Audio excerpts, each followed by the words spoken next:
Hi guys, in this video I'm going to be showing you how to delete a filter. For example, you've set the expiration date to never and you don't want it to hide those stuff from you anymore, so you want to delete it, or you've added it by mistake, etc. So let's get started.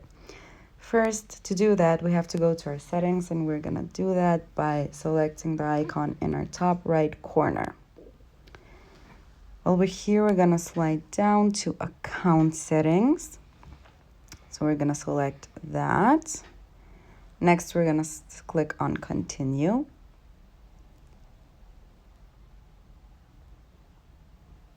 So now we're in our account settings and we're gonna go and tap on the three stripes that we have in our top right corner.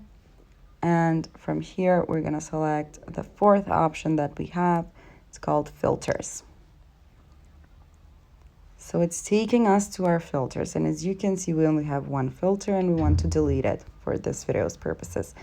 So as you can see on this warning, you have edit filter and delete. So you can either edit it or delete it. We said that in this video we will delete it, so we're gonna go on and tap on delete. And then we're gonna click OK, that we are sure. And the filter has been deleted, and that's how it's done. Thank you for watching. Do click the like button if this video helped you, and subscribe to our channel for more helpful videos. Bye!